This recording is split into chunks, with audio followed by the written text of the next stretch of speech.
back to another session of CaN, Gallant IAS and News Analysis. So let us look into yesterday's and today's combined topics. So I have with me a few topics here today, 7 topics. So first we will be dealing about GM crops and what is the need and concerns relating to it. Then we have the Jal Jeevan Mission. It has been in news for a few days now. You can find some articles in today's newspaper as well.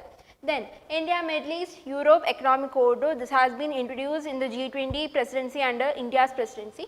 So you have to look into more of how it is going to be spanning across India and Europe and such. Then Global Biofuel Alliance, another initiative that was started in G20 as well. Then winds of change in the global governance is regarding to the development of global south, and we have to discuss some few bodies and organizations related to that. Then we have threatening of bumblebee population in Europe. And also the nutrition support for TB patients, how it is lacking in India. So moving on, we have the first topic, GM crops. So if you are looking, the first topic we have after it states that the Global Food Security and Nutritional Report, which was published in 2019, actually states that the SDG 2, that is zero hunger, how it is going to be difficult to achieve a zero hunger target of SDG 2 to be achieved by 2030. How it is going to be very difficult. That is what is actually stated in this report. So in India we have had our green revolutions. So with green revolution we were actually able to enhance our food production with high yielding variety crops, with much more fertilizer and other fertilizer, chemicals and irrigations. We were actually able to increase the productivity and enhance the food production in India. By that, from about 50 million tons, which was at 1950s, we were able to produce only about 50 million tons. By that, we have actually reached about 300 million tons by 2022-2023. So that is the development of the food production in India. So the problem with India is we don't face hunger. We have poverty, but we don't face hunger. No one goes to sleep hungry, or no one goes to sleep without any food. But the problem in India is that we lack any kind of nutrition support. The problem in India is that apart from the nutrition, our productivity is very much low also. So it's a high need that we actually enhance our production levels. For that we need actually a new crops or GM technology. So with the current cases like climate change, there is a loss of crops happening. With a lot of urbanization, we are actually putting a lot of pressure on land. Without the population increase also, there is actually a need to produce more so that we can actually achieve the food security. So to enhance all of this, it's important that we actually play a game up than we were actually playing. In one article we also discussed about, is there a need or are we going to actually create a second green revolution as well, and that green revolution second is going to come, it will be focusing on nutritional support rather than just protection of food. If you are talking about creating a nutritional food, we can say the millets and other vegetables and such, but in here we are actually focusing about enhancing productivity as well. So we are actually dealing about GM crops. So as I have told you, we need to improve the traits that is actually present in the present crop system. We need to make that crops much more resistant to these kind of climate change, that can also increase the productivity even when the climate is not favorable to them. Also we need to achieve this goal of zero hunger, zero poverty as well, so that even it's not just about hunger, it's about getting nutrition to the people. Then we have the increased stress on land and population, increase in population which is also actually threatening these kinds. So there is actually a need for creation of GM crops. So if we are looking about 72 countries has actually adopted this development or progress in the GM crops, or they are actually shifting to these kind of GM crops. Out of the 72%, 56% is actually developing countries, whereas only 44% are already industrialized countries. So you see, this GM crops is actually adopted mainly by these developing countries. So about 1.95 billion people, which is actually about 26% of the total population, has actually benefited from these kinds of transmigrations. Now we have about 7.6 billion population. Out of that 26%, that is 1.95 billion population, which is mainly spanning about countries like Argentina, Brazil, Canada, USA and India, have actually benefited from the development of these kinds of GM crops. So if you are looking, that is how the conditions of GM crops has been varying. So if you are looking, 72 countries has actually adopted GM crops, 56% are by actually developing countries. Also 1.95 billion people, that is 26% of the total population, has actually benefited from this. Also the global economic gains which are actually contributed, like if you are looking, it comes close to about 22.5 billion. This is dollars. The economic gains that are contributed from the development of geocrops comes close to about 225 billion dollars. So that is how the growth has been actually going on. And also the GM crops has been proven for their biosafety in the last 25 years. So the thing is that when the GM crops is actually introduced in a soil, our concern is about the biosafety. Will that be even thrivable in a condition like India? Would that be sustainable? How kind of mutation that might actually happen? How it might affect the human beings if they are actually consuming it? So these are some of the biosafety and concerns that we actually get in with the GM crops. So in the last 25 years there has been no such cases reported, or it's been very much pretty much less. So this types of GM crops has been proven for their biosafety as well. So the problem with India, as I have told you, majority of the food is actually imported. If you are looking for edible oil as such, majority about close to 60% is actually imported. So the statistics which you actually see here, the domestic demand for, especially if you are talking about edible oil, our domestic demand is actually about 25%, but the production in India is only close to about 8.5 million tons. So about 13 million tons, that is close to 60%, which is worth over 1.17 lakh crore is actually imported by India. So if you are developing GM crops, like especially if I am telling you we have developed GM mustard and such. So if we are going to create edible oil from mustard, that will be actually very much boost. So we can actually reduce our import and save our forex resource. But the problem is that even if we have developed mustard, our productive, that is a per hectare yield is actually pretty much very much less. So that is one of the other problems that is actually concerning India. So why we need and GM crops, genetically modified crops in India? We have a lot of weed problems. So if there is a crop that is genetically modified is actually established, we can actually control this weed problem. We can actually save the moisture levels, like we can reduce the amount of irrigation that is actually needed. We can ensure the food security to one of the populous nation, one of the growing population nations and nations, that is we can actually conserve the food security and also increase the farmers' income. If from a small plot of area we can actually increase the productivity, means that is actually going to double the farmers' income. So it's important that that is very much. Also less amount of money in farm for the utilization and such, because these are weed resistant, you don't need extra money for the purchasing of other pesticides, insecticides, fertilizers as such. So this GM crop would actually be a boost in India. Recently we know the Dara mustard hybrid DMH11, which has been actually introduced in India. Now this specialty is that they are actually herbicide resistant. This is actually created by Barney's Barsa GM technology, which is actually based upon male sterilization of the pollens and the gametes are actually present. You don't need to go scientifically behind that. But the thing is that the DMH11 is actually herbicide tolerant. But the concerns are there regarding this implementation. The thing is that these are not available. 86.7% of farmers in India are actually small and marginalized. So the availability of this genetically modified crops is actually limited to them. Majority will be taken up by the corporates and such. Also the local variety gets ignored. If there is a much more hybrid variety, GM crops is actually introduced into Indian soil, which means that the other varieties of crops will not be actually grown and every people attention will be turning to the GM crops and such. So that is actually another concern. And also it could actually create, these DMH is actually herbicide resistant. Now if we are using this kinds of crops again and again, they may actually develop herbicide tolerant weeds. The weeds may actually be tolerant to these kind of herbicides and they may start resisting it. So these are some of the concerns that the article is also mentioning.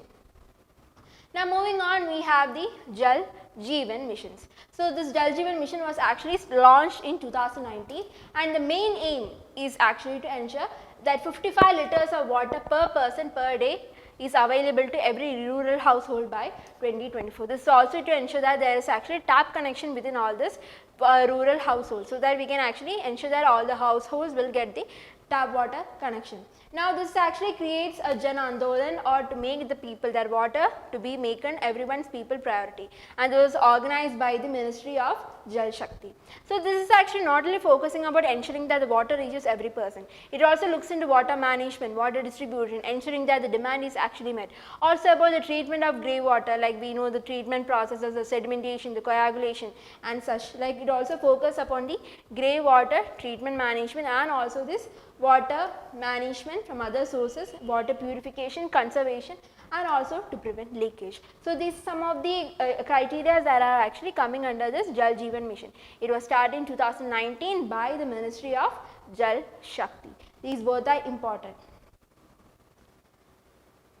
So, if you are looking this figure, you can see that if like pre-August 2019, you can see majority of countries like lack rural tap water connection or water connections. So, if you are looking into 2022, about there has been an increase in about like 16.72% household only had water connection.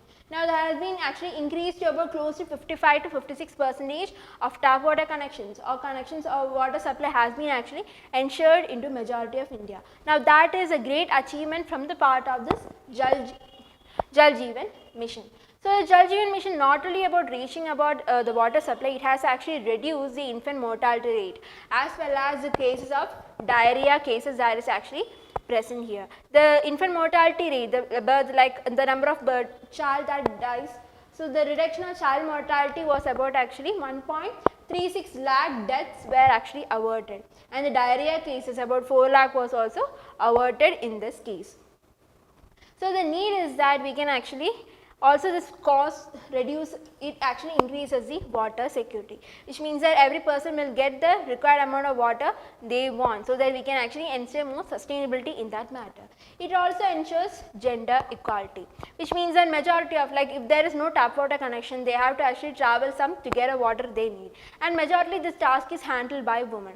Now, that creates a parity or gender disparity there. In this journey to get their water, they are sexually abused, they are trafficked, and such things happen with the woman.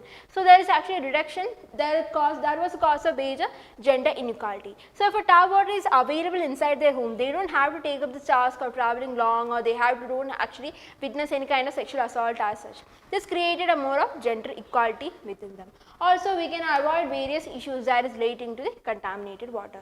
So, if you are having contaminated water, it can cause diarrhea, hepatitis, typhoid. If you are looking, it can cause fluorosis, that is like the fluoride things actually causes our gums and teeth to actually come out. That is what the poisoning of fluoride actually does to our body. Then cadmium causes itai disease. Arsenic causes the black foot disease, and then we know the nitrate, which causes the blue baby syndrome, that is the lack of oxygen into our body and the body turns blue. So, these kinds of diseases that is caused due to the water contamination can also be avoided if the tap water connection is actually met into these places. But there are still some prevalent issues that are happening in India.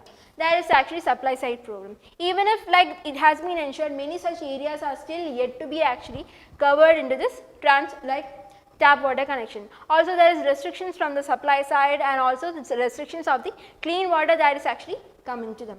Also, the commission of pipelines. The pipelines has been commissioned all over the villages, so that they can actually every household individual actually gets water. That is also a major concern that has to be kind of developed. Lack of localized backup supply system. So, even because of non-development, there is a lack of backup supply from within the region itself. That actually creates much more pressure in this kind of system. So, that is what is actually some of the previous concern that is actually stated by the author in this article.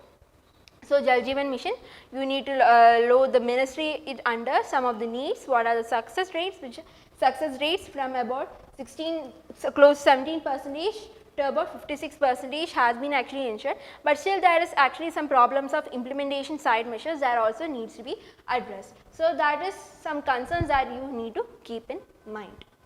Then we have the Middle East Europe Economic Corridor. Now, as I have told you, this was introduced in our G20. So, if you are seeing in the map here, that is how this the transport is taking place. From India, we can see that it goes to the West Asian region, that is called the East Corridor, connecting India to the Arabian Gulf. Then we have the Northern Corridor, that is connecting the Europe from this through the Mediterranean Sea to the European countries. So, there are some partners that is associated here with India. Apart from India and US, we have European Union, Italy, France, Germany, Greece, and also the West Asian countries like Saudi Arabia and UAE are also part of this economic corridor. Now, this is actually a part of this partnership for global infrastructure and investments that is created under G7. So, That is how this is actually a part of. So if you are looking into detail how this transport and sector is actually happening, some takes via the ships route, some takes via this rail. So we will be looking into how that is happening. So if you can see here, from India we have 3 shipping lanes. We have the Navi Mumbai port in Maharashtra, then we have the Mundra and as well as the Kandla port from Gujarat, from where the shipping can actually travel. Now the shipping routes can actually take place routes to go to West Asia. Now there are actually 5 certain ports from West Asia. If you are looking, we have the Fujairah port, then Jebel Ali and Abu Dhabi port, like 3 ports from UAE. Then if you are not going these 3 ports, we have another 2 ports called the Ras Al Khaimah and Dammam, the port from Saudi Arabia. So there are 5 such ports within West Asian region. Thus from these 5 ports you can actually be connected from the rail route to the port of Haifa that is actually situated in Israel. Then from the Haifa port from Israel it goes to the Greece port called the Piraeus port. So that is how the connection is taking place from the Mediterranean Sea to the other ports from Italy, France and such is also actually connected via this. So that is the lane route for this. If you are seeing all this red here, these are the lanes that still has to be established. Such lane has not been established, so the red which you are seeing here is actually the yet to be established lane. So if you are leaving, there are a lot of opportunities here. We can actually save about 40%, like it is more faster if you are going via this Red Sea.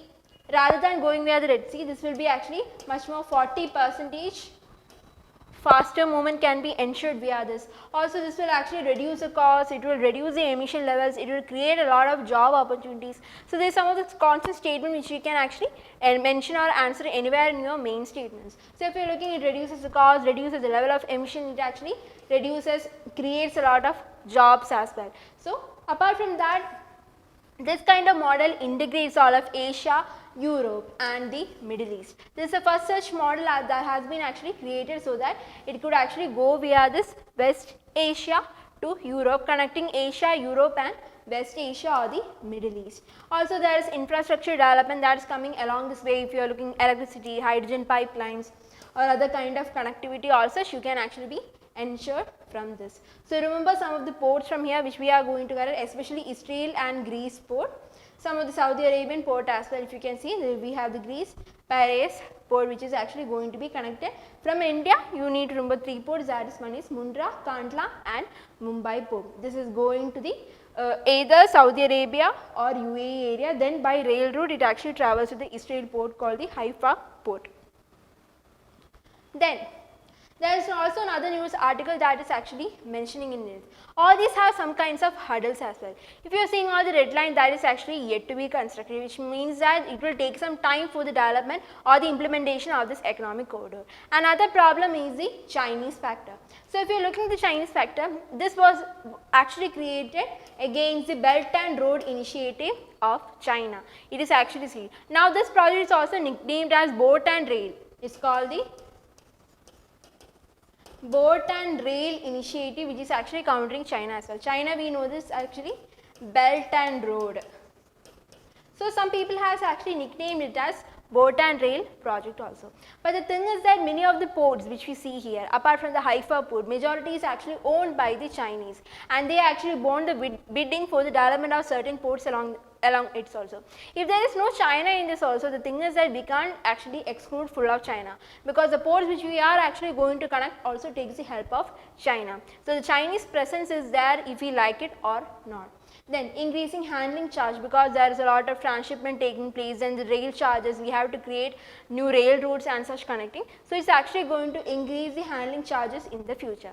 Another problem is that I told you is going to connect the Haifa port in Israel. Now the problem is within the Middle East, there is actually problem within Israel and other Gulf countries like Saudi Arabia and UAE, mainly about the factor of Palestine. So major diplomatic relation hasn't actually taken place between Israel and the Gulf state. So the development of the movement within this is also actually in doubt. So that is some of the important concerns and also opportunities that the author has actually mentioned in this article about the economic corridor. Now we have the Global Biofuel Alliance. So if you are telling this was actually founded by USA, India and Brazil. Now these three countries actually contribute about 85% of production as well as 81% of consumption. 85% of production as well as 81% of consumption is actually by these three members, USA, Brazil and India. Now not just the three, there was other supporting members like Argentina, Canada, Italy and South Africa, which was actually helping to establish this global biofuel alliance. We know the ethanol blending program in India, where we actually aim to achieve about 20% blending of ethanol in petrols and 5% in case of diesel. Now this 20% target was elevated globally.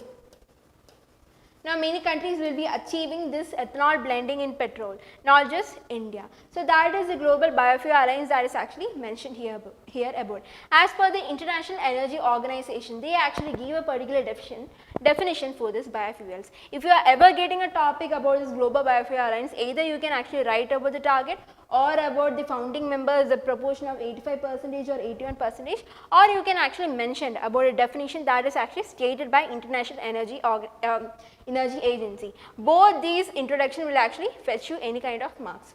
So IEA is liquid fuels derived from biomass and used as an alternative to fossil fuel based liquid transportation fuels like gasoline, diesel and aviation fuel. This biofuels actually is alternate to the gasoline, diesel and aviation fuel. It is actually a liquid transportation fuel. That is what is actually mentioned by the IEA.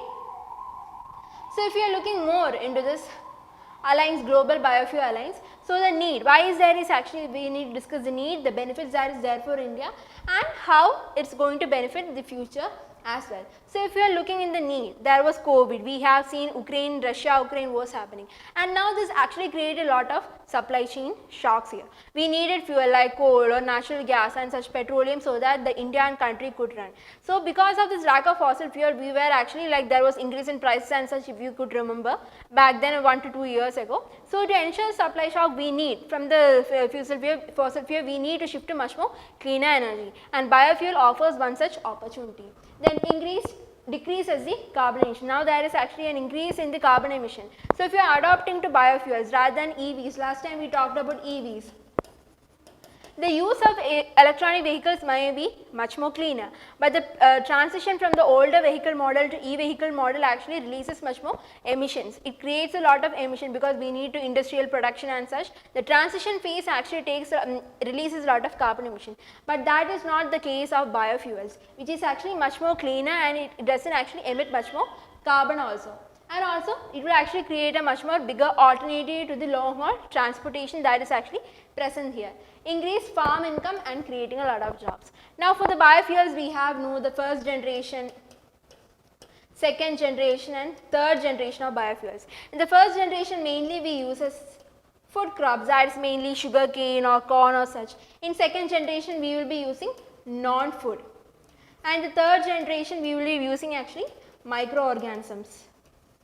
Microorganisms will be used. So if you are actually going for the first or second generation, now that will actually increase as the farm income, because they will be actually substituting, rather than to the market, they may actually substitute for the production of biofuels, by which they may actually get much more income. So that was the case of first generation. In the second generation, they use non-food crops like the waste residues from the agriculture and such is actually utilized for the creation of biofuels. So if you are looking comparing the first and second, the second is actually much more sustainable rather than the first one, because the first one, which means that the farmers will be diverting their food to the production of bioethanol, that will actually create food insecurity in India. That is not a sustainable path. So this global biofuel alliance actually looks into the second generation biofuels, that is 2G, second generation biofuels, so that we can actually ensure the biofuel production, also we can ensure the food security as well, and this will actually generate the creation of jobs as well. So that is why there is actually need, and what's this about it. Then we have the benefits for India. It actually strengthens, like we have actually put forward global biofuel alliance that has strengthened India's position. But if we are actually able to achieve this target, then it will be actually enhancing much more bigger position for India, and we will have a global stand, and it will actually increase much more additional opportunity in our way, because for the generation of the ethanol we need much more industries and such which could actually create these kind of bioethanols. So which means that it actually accelerates our industries in India. In India, we also have certain policies like the biofuels program like PM-Jeevan Yojana. We have the sustainable alternative for transportation SATA scheme and the Govardhan scheme for the creation of bioethanols. So this kind of programs will actually boost our present ethanol like existing biofuel programs in India as well.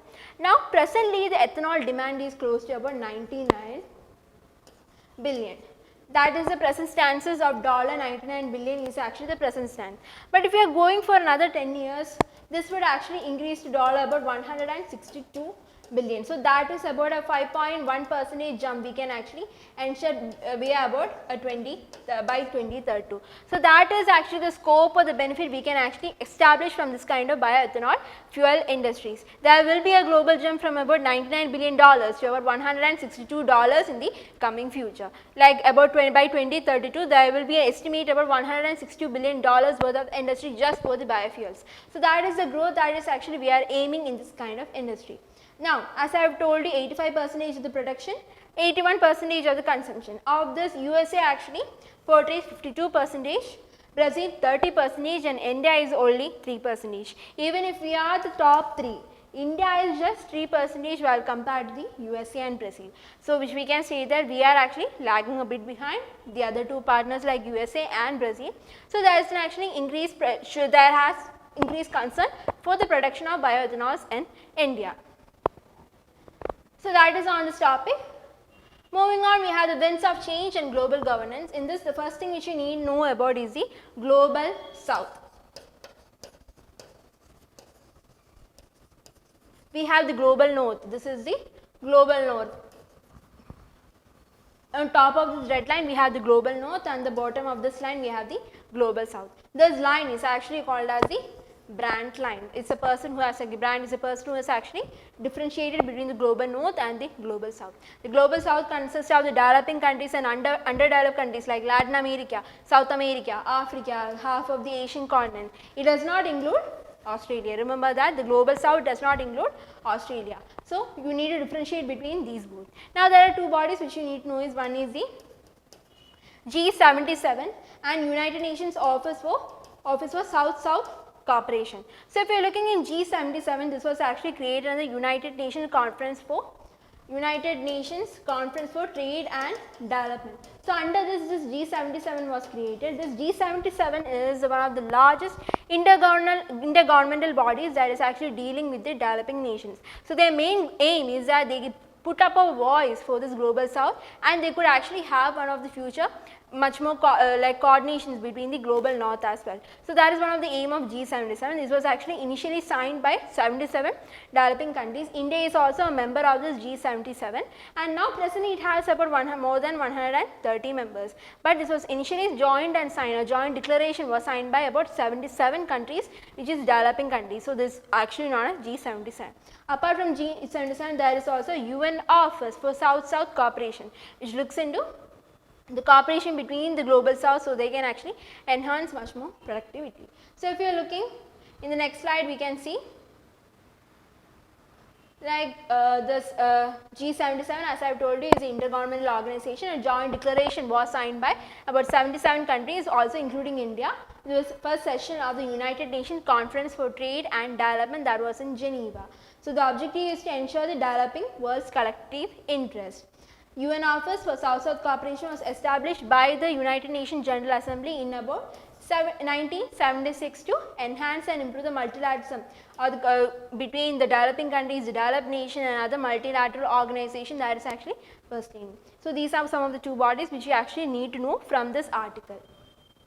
The formation of BRICS and the recent BRICS summit is kind of actually boosted this global south, and India and China are actually emerging as the global champions of this global south. So under this, you should actually remember the G77 and UNOSC. Now we have this bumblebee. As I have told you, the bees actually play a profound role in the pollination process and maintaining of the ecosystem as well. So the problem here is that because there is actually a lack, there is actually a problem of their habitation being altered because of human activities, because of climate change. A lot of stress is brought upon, because of which these bees are being threatened and their habitat is actually being lost. So this article mentioned that about 38 to 76% of bee population are not presently under threat, but in the future, if you are looking at 2061 and 2080 between, at least a 30% of this population of bees will be actually threatened or will be affected, or they may actually lose their livelihood, their actually habitat as well. So that is actually what is actually mentioned in this article. The bumblebee, they actually plays a bigger role in the pollination as well, pollination process and such. So the bee population as generally is actually very important in the ecosystem. But all the problems of climate change and human activities are actually reducing their habitat, and that is actually creating a stress upon them. So that is actually mentioned in this article. Moving on to the last article, we have the nutritional support for TB patients. So if you are looking, we have the Indian goal of eliminating of TB by 2025.